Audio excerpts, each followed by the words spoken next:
Greetings, everyone. This is Rock and Roll Spot Connection with the Weekly Comic Book Roundup. We've already covered. We made it past the halfway point, definitely. Covering the X-Men books of the week, the Avengers books of the week, and a few others, including Mystical Marvel and Mystical Marvel, Star Wars, and Magic the Gathering. Whew. Now we move on. Let's start with our first book for the video is Amazing Spider-Man number 80. Continuing the Spider-Man Beyond arc. Where we had left off, Spider-Man was attacked by Kraven the Hunter, who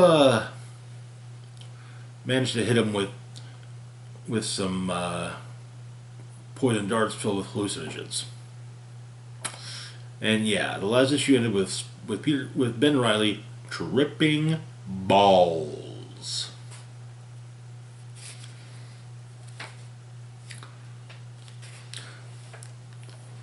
But yeah, so he's hallucinating Kraven as being like a kind of a more, how we more traditionally envision angels to be.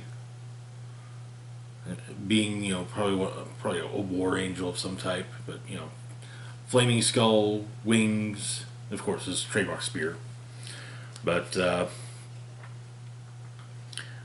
he kind of has a bit of an identity crisis about, maybe he's not really Spider-Man. And it's interesting that two books this week both have some of the same imagery. But we'll get to that. But Ben passes out eventually. At Beyond, they're trying to figure out what's going on. Janine's trying to figure out what's going on, and makes it clear that she's done time, and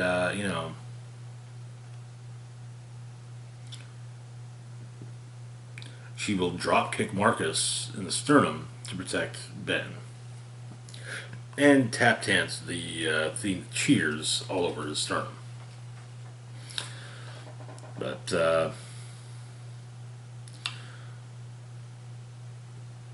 while Marcus is trying to keep this from Maxine for as long as possible, Maxine pretty much calls it at the most inopportune moment. When Ben comes to, he's faced with a handful of apparently animal people. Turns out it's the kidnapped Beyond employees. One of them gives Ben something from the pharmaceutical division. It's supposed to be a cure-all for migraines and head colds, and dude uses it for hangovers. Same ballpark. Which, that's a statement that Ben feels is doing a lot of heavy lifting. So he takes the pills and heads out. He's still tripping when he encounters Kraven, but not as badly.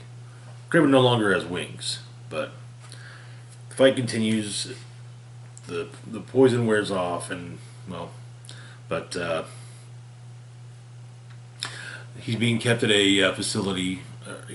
Kraven's using a Beyond facility that is designed for their work on algae burgers. Yeah, algae burgers.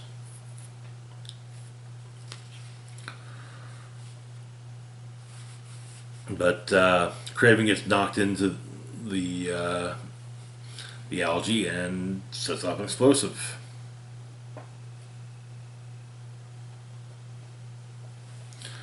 And seemingly is taken out and is nowhere to be found out when the dust settles. But makes it back to Beyond headquarters.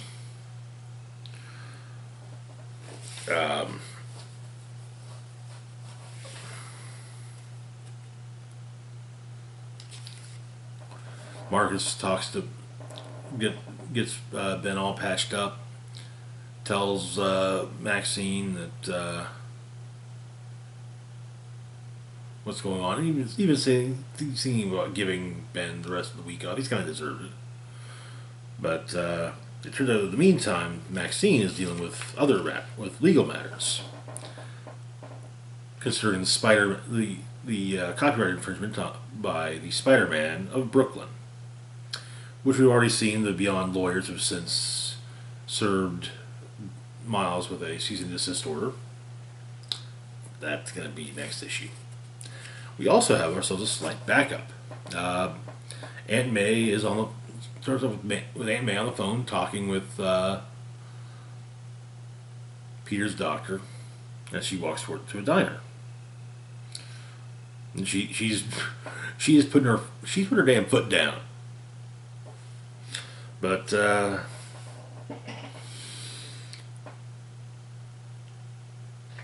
she's hesitant about who she's going to see, who she's meeting at the diner, as it turns out to be none other than her now ex-fiancé from years and years ago, Dr. Otto Octavius.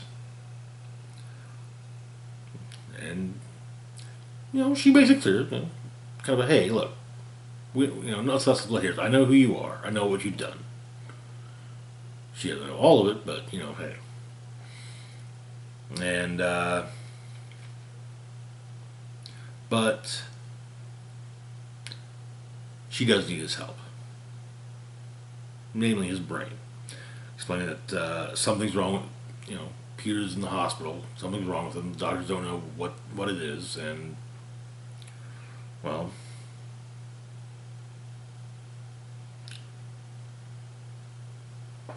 May wants Otto to help him.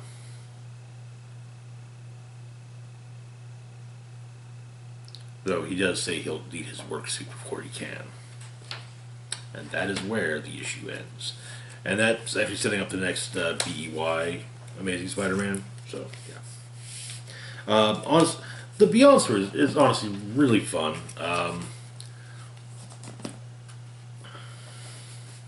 I'm really digging it. I like how none of it doesn't look like any of the writers are stepping on each other, but I kind of figure they're probably all, I imagine, it'll be like there are, notes passed along and, questions asked like, hey, so, and likely scripts are, if it's going from one writer to another between issues, then probably the later writer gets a copy of the script for the previous issue, so they can build off that, and then So I'm sure, I'm sure it's a fairly collaborative process, which is good. I like that. Anyway, moving on to our next book. Oh, hold up. Oh yeah. Whoops. That should have been in there. That should have been earlier. We've got Venom #2. Where we left off, Eddie Brock got a mysterious warning from an entity in space, an entity that was masquerading as one of the symbiotes, and proceeded to slaughter a ship full of a freighter full of people. Back on Earth, Dylan was having problems, but something seemed to be not right. Eddie was home though, and wanted, tell him, hey, we gotta go. But then Dylan got a call from Eddie saying, yeah, that's not me. Meet me at this place, a motel. As Dylan showed up, the place was attacked, and seemingly Eddie was killed. But whether or not that's the case remains to be seen, as a cosmic entity who seems to also be involved with the attack welcomed Eddie to a realm whose name I honestly can't remember. But it doesn't.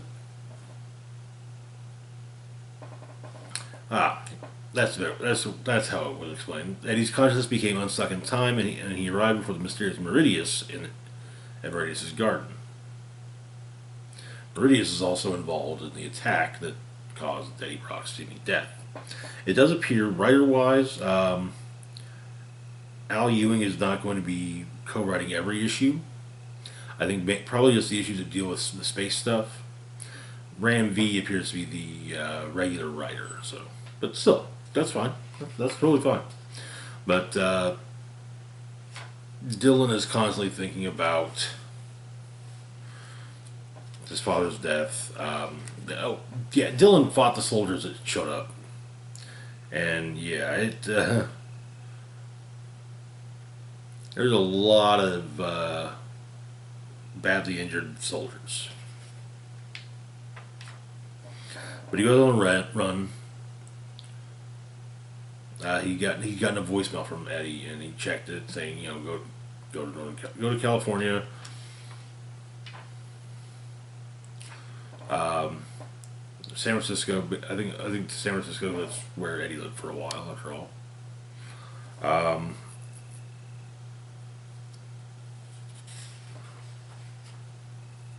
And Dylan is waiting in a diner for his contact. Senator Crane, the son of Senator Crane, now Senator Crane himself, is talking about the symbiote menace in a speech on television, and showing footage of the fight that had occurred between Venom and the soldiers. And so, basically trying again, fomenting suspicion and whatnot at symbiotes. But Sleeper suggests that Dylan ditch his phone, which because he can be tracked by it after all. But Senator Crane meets with Carlton Drake of the Life Foundation, who explains just how it is that he got the footage before the media even did, and basically, Crane says he doesn't like Drake, but if Drake plays his cards right, the Life Foundation can be at the center of deciding symbiote policy for years to come. But they have a ground team in San Francisco keep following Dylan. But Sleeper notices. Sleeper notices us. No. Ducks into an alleyway. Venom's up. But they are prepared for a symbiote, and he's attacked with sonic mines. But Eddie's contact saves him. With an assist from Sleeper. And basically, tells Dylan, quite literally, come with me if you want to live. And that is where the issue ends. Venom is definitely getting...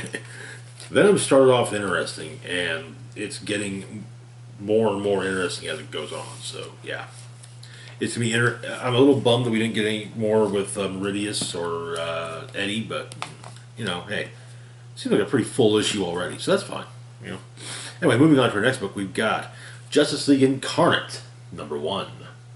So Justice League Incarnate spins out of the events of Infinite Frontier. It the multiversal Justice League that was featured in there was called Justice Incarnate. Now they're calling it Justice League Incarnate. Darkseid kidnapped Barry Allen, have him punch a hole in the multiverse so that Darkseid could steal whatever power was on the other side, and he did. But that's a crack, but still, Darkseid having access to that kind of power is never a good thing. But so we get on Earth 8, the home of Machine Head.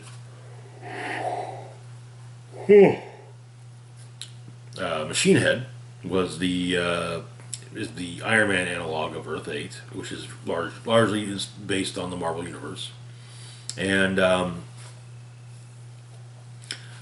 he actually betrayed the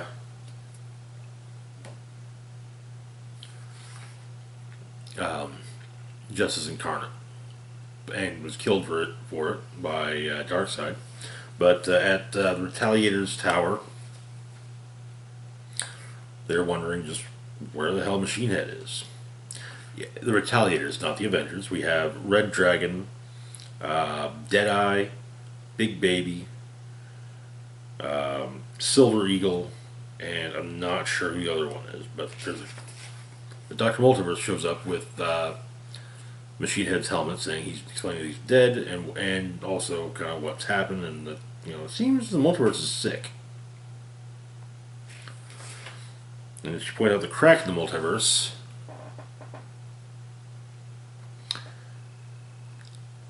The villain Tartarus begins the Eternity Conquest. Yeah, it's Thanos. It's Thanos, just gray, not purple. So, what's his name as Crusader. American Crusader, of course, sounds the Retaliators' battle cry of Retaliators Rampage. Back on our Zero, in Beijing, the Flash of Justice League China is dealing with the villain Replicant, who's trying to bring down the banks of China, so that cryptocurrency becomes the norm, and so that LexCoin could go to the moon.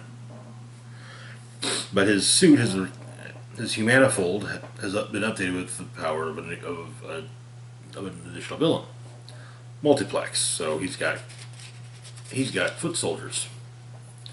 But Flash takes them out, and as well as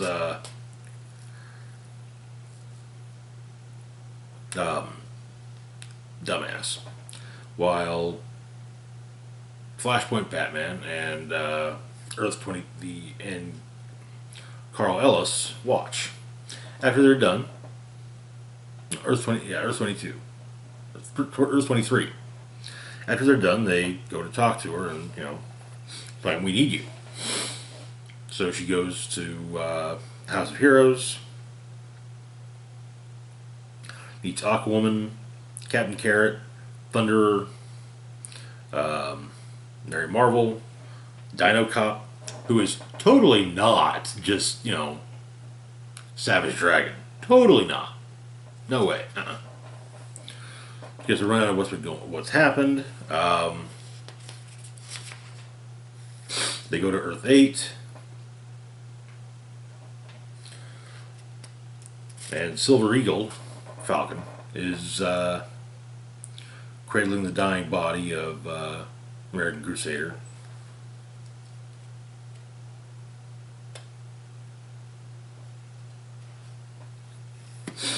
But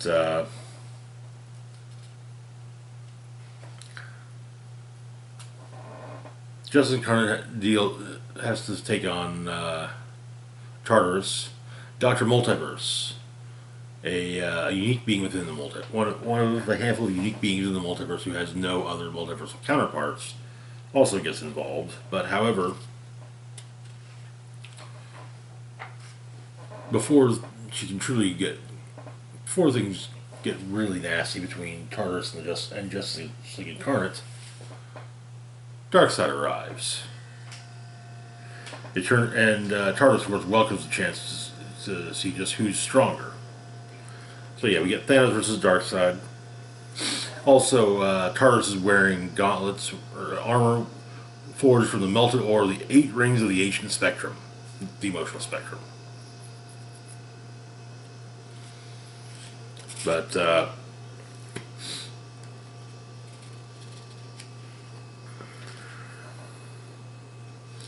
when all is said and done, Darkseid defeats Tartarus by snapping his neck. Goes through a boom tube, and Justice League Incarnate follows. And where they've gone, the House of Heroes can't track them. However, perhaps someone can, as Orion of the New Gods, son of Orion of Darkseid, arrives, saying he's going to take charge and they'll take care of Apocalypse. And he also says the only way to save the multiverse is to make it bleed. But Mary Marvel points out that, it's all well and good that he's here to help, but he was followed by Darkseid's army, led by Calabac and Grail. And that is where the issue ends. I liked Infinite Frontier. I liked it a lot, and honestly, this is actually a really fun book. I love that it's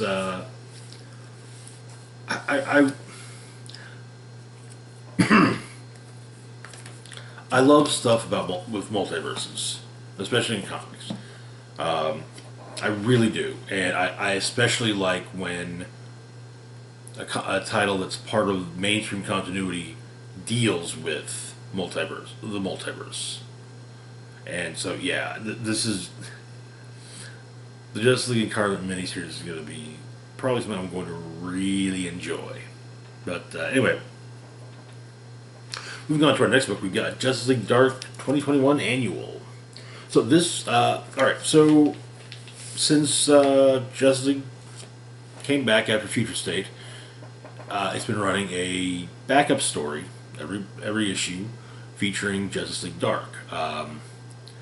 Kind of seeming much in the same way that the Bat books seem to be setting up Future State, or what happened in the Future State books. So too with the Justice League Dark backup story.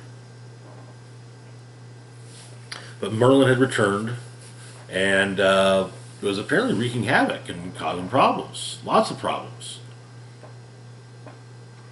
He even attacked Atlantis to unearth some ancient magics. When Justice League Dark tried to stop him, he pulled the Upside Down Man out of... or he caused the Upside Down Man to take control of Zatanna, as the Upside Down Man is basically sealed within her. Which was enough to distract things so that he could at least bring forth one of his knights. So, Wonder Woman was returned after her time in the Sphere of the Gods. And she explained there are some points in the underworlds where things kind of bleed together, including, like she described a pyramid she goes to that seems to be equal parts Egyptian inspired and Greco-Roman inspired. And while there, she fights Typhon, and she talks to Howhet, who explains that, Merlin has taken the supply of Nepenthe that was there, almost all of it, which is why Typhon was able to awaken and slaughter its guards. But she arrived at Atlantis around the time that the Justice League Dark was finishing up, kind of getting their asses kicked by, Merlin. But they're all brought together and in the Tower of Fate, trying to figure out what's wrong, or what to do. But and Randir Singh is there, and he explained that he was actually really happy when Jason Blood got to go to heaven, and Metrion went back to hell. He was happy about that because it means that all the good that Jason had done over the centuries mattered, But Randir, since the return of Merlin, went to find him, but Merlin seemed different. You got to look at Merlin's plan, and then Merlin saw him and had him captured. And what he went, the ordeal he went through, which was explained in one of the part of the backup stories of Justice League, was retouched upon with. And then another guest arrives, Mr. E, kind of a bit of a madman, Happy to kill anyone that seems to be misusing misusing magic, which in his mind is most people. I would say in his eyes, but he doesn't have eyes. I mean, he's got sockets and all, but yeah, no, nothing in there. But he was banished to the end of time, and he managed to get back by walking backwards. That's how he does everything in reverse. He undrinks a glass of booze. He explains that he saw something at one point at the remains of the source wall. Merlin was there, but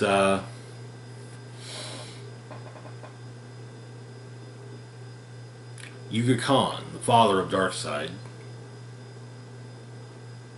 gave Merlin a bit of a warning, and also plucked out the part of his soul.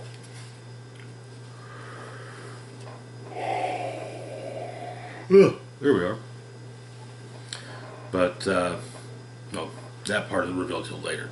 But Justice League Dark is getting more and more frayed at the edges.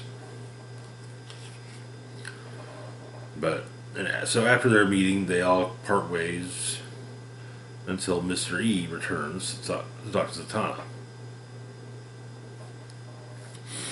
Apparently, the piece of Merlin's soul was picked up by Mr. E, who's been hiding in a very secure place, one of his eye sockets. And so a deal is made that when Justice League Dark takes down Merlin, Mr. E gets the amulet he wears. And so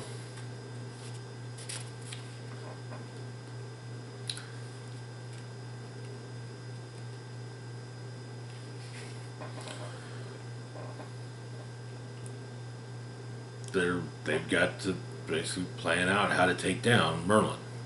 The Merlin. And that is where the issue ends. Which, I'll say it, I don't like the fact that they basically... the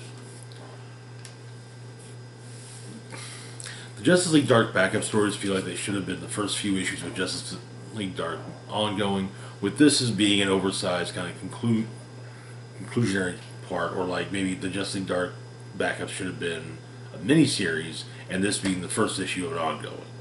But yeah. Otherwise, it's good stuff. I love it. But yeah, I mean, the way it was put out, it's just, yeah. Anyway, moving on to our last book for the moment, we've got Human Target, number 2. Where we left off, the Human Target had been hired to take the place of Lex Luthor because of a death threat against Lex. And the Human Target ended up getting poisoned instead of Lex. He's been told he has 12 days to live. He's also been told that the radiation that's killing him, well, there's only a handful of people who really have anything to do with it. The members of the Justice League International. One of whom has come to see the Human Target. Tora Olafsdottir, aka Ice. But they talk some, and she wants to go... she tells him he wants to go someplace warm. So he suggests the beach. They go. She tells him her origin. She was told she was, a daughter of a mystical, little known mystical tribe, and raised around polar bears and so on and so forth. But no. It turns out that's not really what happened. She just had a metagene, and her father was afraid that her grandfather would be angry about a defect child. The two of them got into an argument. Tora lost control and accidentally killed her grandfather and her father. And so she kind of just created the whole fantasy that, no, I'm part of this little known mystical tribe. That's what it really is. But she talks about the fun that she had being on Justice League Dark, and she also talks about her death.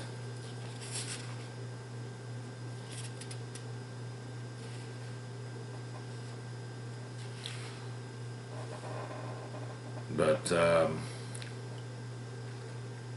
she thinks that maybe she doesn't think that Fire tried to kill Lex, but there's at least a possibility that she was just that angry because she does run a bit hot. But the two of them go swimming, and that's when he's told about her death. A villain named Overmaster had come back to Earth, having been beaten by the League, by superheroes on various occasions. He took control of Ice, used her as his minion, and it turns out that he had been communicating and plotting with Lex Luthor. And which is something that Guy Gardner, Ice's ex, informed her. But turns out at the end that Dr. Midnight didn't call. That Dr. Midnight, who Ice claimed had called her, didn't call Ice. In fact, the Human Target did, impersonating the Doc's voice. And he drops her off, and apparently she's trying to say she could help solve the case, and shows all the players that might be involved better than anyone. She can get him access to them and to their history, anything to prove Fire's absolutely is in all of it. And he tells her, yeah, you're welcome to help. Call him in the morning. And he knows it's the wrong thing to do, but well, there's someone you just can't say no to. And that is where the issue ends. It's an interesting series so far. It'll be interesting to see how this plays out.